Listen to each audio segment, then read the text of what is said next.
Hello, beautiful people, and welcome back to another episode of Camo's Mirror, the podcast where we look in the mirror at ourselves and the world around us. I'm your host, Camo, and today we have a fascinating topic lined up for you. But before we dive in, I want to remind you that while we aim to provide educational and informational content, this podcast is not a substitute for professional advice. Please consult certified professionals for personalized guidance. The title of today's topic is Overcoming Imposter Syndrome. Your potential is real. Have you ever felt like a fraud even when you're excelling? You're not alone, and today we're going to uncover how to silence that inner critic. Joining me is a special guest, Solomon, a renowned subject matter expert in self-development. Solomon, welcome to the show. Thank you so much for having me, Camo. It's truly a pleasure to be here and to discuss such a pervasive and important topic that affects so many individuals across different walks of life. We're thrilled to have you. So let's jump right in. For those who might not be familiar, could you explain what imposter syndrome is? Absolutely, Camo. Imposter syndrome is a psychological phenomenon where individuals doubt their accomplishments and have an internalized fear of being exposed as a fraud. Despite external evidence of their competence, such as degrees, accolades, or professional success, they remain convinced that they don't deserve the success they've achieved. They often attribute their accomplishments to luck, timing, or deceiving others into thinking they're more competent than they believe themselves to be. This concept was first identified in 1978 by psychologists Dr. Pauline Clance and Dr. Suzanne Imes in their research focused on high-achieving women. They noticed that many of these women felt they were not intelligent and were over-evaluated by others. However, further studies have shown that imposter syndrome is not limited to women. It affects men and people across all professional fields and demographics.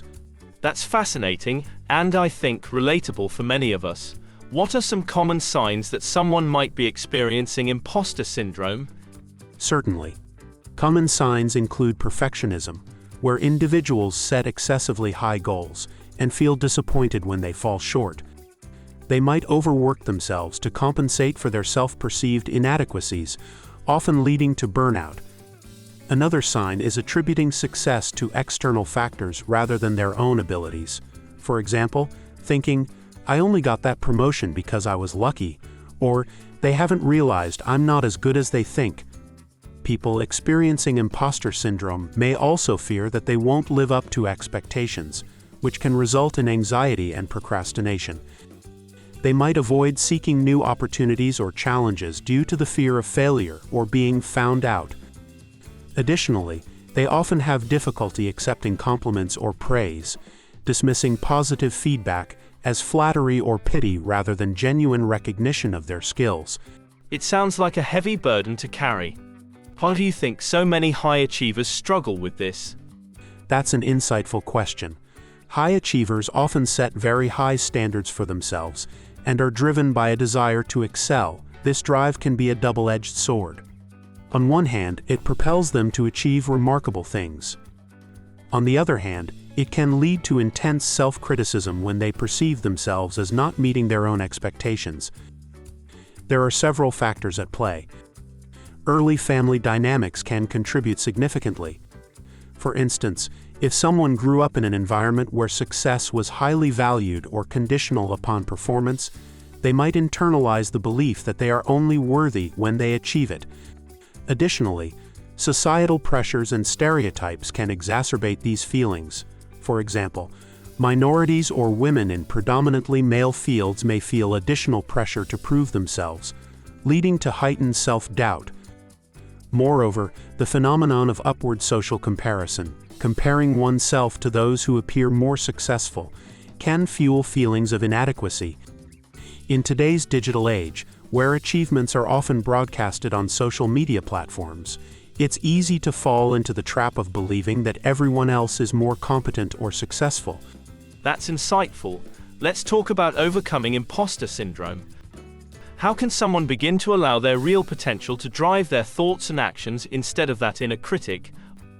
Overcoming imposter syndrome involves several strategies. First and foremost, It's important to acknowledge and understand these feelings. Recognizing that imposter syndrome is a common experience can alleviate some of the shame associated with it. Awareness is the first step toward change. Next, challenging negative self-talk is crucial. Cognitive restructuring techniques from cognitive behavioral therapy can be very effective. This involves identifying irrational beliefs and replacing them with more realistic and positive ones.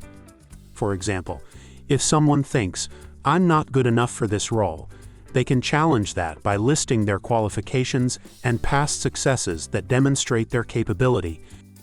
Another powerful tool is to keep a success log or achievement journal. Documenting accomplishments, positive feedback, and times when you've overcome challenges provides tangible evidence of your competence. This can be particularly helpful during moments of self-doubt. Mentorship and seeking support from others can also play a significant role. Sharing your feelings with trusted friends, colleagues, or mentors can provide reassurance and external perspectives that counteract your internal doubts. They can offer validation and may even share their own experiences with imposter syndrome, normalizing the phenomenon. Finally, embracing a growth mindset, understanding that skills and intelligence can be developed over time, can reduce the fear of failure. Viewing challenges as opportunities for growth rather than threats to your self-worth encourages resilience and continuous learning. I love that idea. A success log sounds like a powerful tool. Could you share an example of someone who transformed their mindset using these techniques? Certainly. Let's consider a professional we'll call Jane Doe. Jane was a talented marketing manager who had consistently delivered successful campaigns. Despite her track record, she felt unqualified when she was promoted to lead a major project. She believed her previous successes were flukes and feared that she would be exposed as incompetent. Jane began working with a coach who helped her implement several strategies. She started keeping a success log, documenting her achievements and the specific actions she took to attain them. This helped her see patterns of competence and effort rather than attributing success to luck. She also practiced reframing her negative thoughts. When thinking, "I don't deserve this promotion," she would counter with, "My supervisors promoted me because they recognize my skills and contributions." By actively challenging her self-doubt, Jane gradually built confidence. Additionally, she sought feedback from her team and colleagues, which provided external validation. Hearing from others that her leadership was effective helped reinforce her self-belief. Over time, Jane's mindset shifted from one of self-doubt to one of self-assurance, allowing her to lead her team successfully. That's a great example. It shows that by changing our internal dialogue, we can impact our external actions. What role does seeking support from others play in this process? Seeking support is vital for several reasons. First, it breaks the silence and isolation that often accompanies imposter feelings. When individuals share their experiences, they often discover that others feel the same way. This shared understanding can be incredibly validating and reduces feelings of being alone in their struggle. Second, others can provide objective perspectives that counteract distorted self-perceptions.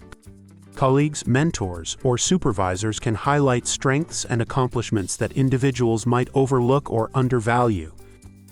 This external feedback can serve as a powerful antidote to internal doubts. Moreover, support networks can offer practical advice and strategies for coping with imposter syndrome. For instance, a mentor who has navigated similar challenges can share their experiences and offer guidance on how to manage self-doubt in professional settings. Lastly, professional support from therapists or counselors can provide a safe space to explore these feelings in depth. They can help individuals uncover underlying causes of imposter syndrome and develop personalized coping strategies.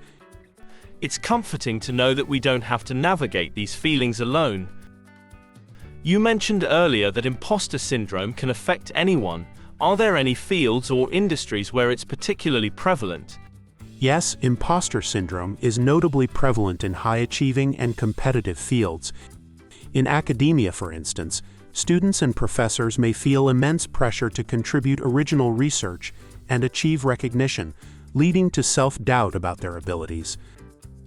The constant pursuit of knowledge can make one acutely aware of how much they don't know, fueling imposter feelings. In the technology sector, rapid advancements mean that professionals must continually update their skills. The pace of change can make even seasoned experts feel like novices, perpetuating feelings of inadequacy. Creative industries like writing, art, and entertainment also see high rates of imposter syndrome. Creatives often grapple with subjective evaluations of their work, and the lack of clear metrics for success can lead to self-doubt. Furthermore, imposter syndrome is common among medical professionals. The high stakes of patient care and the expectation of expertise can create intense pressure. Even after extensive training, doctors and nurses may question their competence, especially when faced with complex cases. Finally, underrepresented groups in any industry may experience imposter syndrome more acutely due to a lack of representation and systemic biases. Feeling like an outsider can exacerbate self-doubt and the fear of not belonging. That's interesting. Do you think the fast pace of change in certain industries contributes to imposter syndrome? Absolutely. In fast-evolving industries, professionals may feel like they're constantly trying to catch up. The sheer volume of new information and technologies can be overwhelming. This environment can make individuals feel that their existing knowledge is insufficient, even if they are highly competent. Moreover, the emphasis on innovation and staying ahead can create a culture where admitting uncertainty or gaps in knowledge is discouraged. This can prevent people from seeking help or acknowledging when they're struggling, reinforcing imposter feelings. The Dunning-Kruger effect, a cognitive bias where people with low ability at a task overestimate their ability, while highly skilled individuals underestimate theirs, can also play a role. Experts may undervalue their expertise because they assume that what is easy for them is easy for others, leading them to doubt their own proficiency.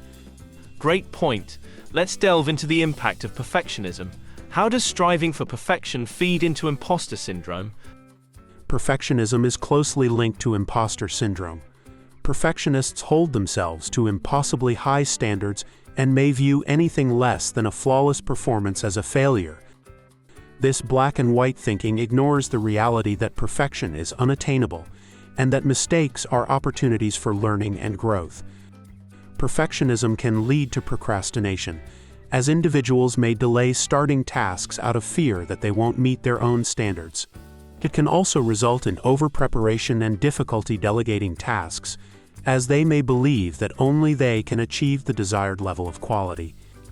These behaviors reinforce imposter feelings because any minor error or perceived shortcoming is magnified and taken as evidence of inadequacy. By learning to set realistic goals and embracing a more compassionate perspective toward oneself, individuals can reduce the grip of perfectionism and, in turn, alleviate imposter feelings. That resonates. It's about progress over perfection. Are there any daily practices you recommend to help shift this mindset?